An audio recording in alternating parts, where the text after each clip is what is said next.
Rangers have been doing a lot of their business early ahead of the 2023-2024 season, and it looks like they might be getting another player in because Jack Butland, the former England international and the current Manchester United number 2, could be on his way to Ibrox. Welcome back, guys, to Fog Fitba, and it is Jack Butland who is reportedly on the verge of completing a move to Rangers after reaching a compromise over personal terms, and that would make him what? Michael Beale's 4th or 5th season already, and we're not even into like the transfer window. He's already got these signings done. He's already got these signings agreed, and we've not even got into the summer yet. We've not even got into the period where transfers normally tend to happen. You get the rumours going, then you get the transfers being made. I mean, this period of time, nobody really makes transfers. The season's not even finished yet. We've still got cup games. We've still got promotion and relegation games. But Rangers, I guess their season has been done for a while, so maybe Michael Beale has been focusing more on next season rather than he has this season, and that would be evident with some of the signings that he has managed to bring in. And I think it's fair to say that Rangers do need a goalkeeper. If you're being honest, John McLaughlin, he's had his chance, he wasn't really good enough. Al McGregor, at one point in time, was a very good goalkeeper. Is he a Rangers legend? Absolutely. But is he good enough to be the Rangers number 1 now? Definitely not. And if you're being honest, if you take the blinkers off, you would have to admit that Al McGregor, over the past couple of seasons, has probably lost Rangers more points than he saved them. And that is the truth. That is the reality. Al McGregor, he might have been better than John McLaughlin, but he's still not been very good. And then McCrorie comes in. Robbie McCrorie, who has been at Rangers now for quite a long time, actually. He's been at Rangers for a long time, and it's hard. He's actually 25. It doesn't feel like it. Every time I imagine McCrorie, I always seem to think he's younger, but no. He has been at Rangers a long time. He is 25 now.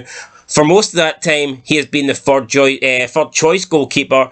I mean, now it appeared towards the end of the season he became number 2, but he was getting a shot because McGregor was leaving. Now that McGregor's left, that probably makes McCrorie officially the number 1. You would have to imagine that he is higher than John McLaughlin in the pecking order. And in the few games that McCrorie has had, he's performed very well. I think he's looked really good. He's looked calm and composed at the back for Rangers. You'd think this guy is an experienced goalkeeper that has played a lot of games, but in reality he hasn't. He's played just like a handful of games for Rangers at the first team. So I think McCrorie has done very well towards the end of the season. However, he hasn't really been tested. I feel like in a lot of these games he's not had much to do now. He does do a lot of the simple things well. He does things that McGregor doesn't really do. I feel like McCrorie can come off his line, he comes out for corners, he can catch corners, and sometimes with a goalkeeper that is willing to come off his line, he can take care of danger before it's even a problem. Whereas McGregor, a lot of the times,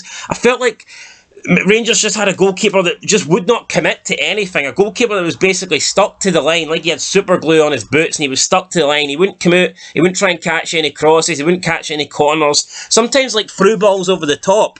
Like I've seen McCrorie in games just come out and clear the ball. He's first to it and he gets rid of any potential danger, whereas McGregor would always be just sitting back, and it would allow sometimes teams to play through balls or to play balls over the top because they knew that the goalkeeper wasn't going to do anything. But with not with John McLaughlin, but with Robbie McCrorie, he's almost sometimes like he's almost playing like a sweeper keeper sometimes, where he'll come out and act like a third centre-back that will take care of danger if there's any balls getting over the top or getting through the middle. So I do think Robbie McCrorie has had a really good spell at the end of the season for Rangers. However, can you judge him on that spell? Can you say that he would do better if he had a full season as the Rangers number 1? I'm not entirely sure. Like I said, I think Rangers in the games McCrorie has been playing in, Rangers have been dominant.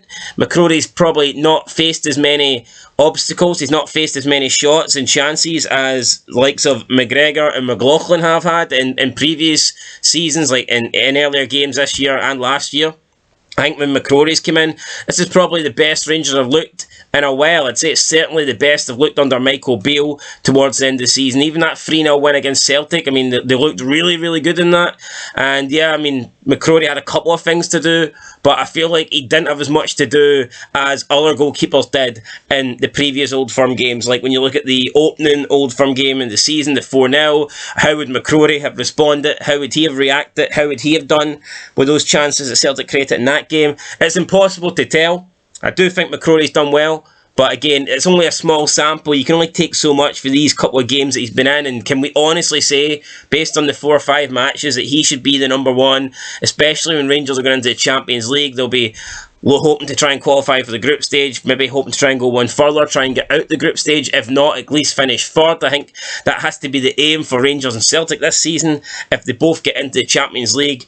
No one's expecting them to win it, no one's necessarily expecting them to get into the last 16 if they get in a difficult group, but I think they should both be at least looking to get third place. And do they want to do that with McCrorie, someone who's pretty untested at the moment? Probably not. So bringing in Jack Butland, bringing in someone with experience, I think for Rangers is a really good idea. And I think with McCrorie now, he will be number 2. I think he'll get a lot more game time. He'll play in more cup matches. He'll maybe get the odd league match if they want to rest the number 1. So I think Butland would be a good signing for Rangers, and I also think it would be good for Robbie McCrorie, because like I said, he's pretty much went from number 3 over the past few years, and then all of a sudden at the end of the season he's the number 1, and I think it's too big of a jump. You know, I think if McCrorie does play number 2 next season, and it maybe 2 years as a number 2 under someone like a Jack Butland, then I think that will help McCrorie. I think he will improve, and he'll still get more game time than he has been getting in previous seasons as the Rangers number 3. So I think it could work for all parties, and it appears that Jack Butland wants to be number 1. He wants to get regular playing time. He isn't really doing well at Man United. Apparently him and Ten Hag aren't exactly getting on great, and he just has no real future at Man United when you think about it. So him coming to Rangers, I think, does make it makes a lot of sense. I think it would be a good deal for both parties. He has reportedly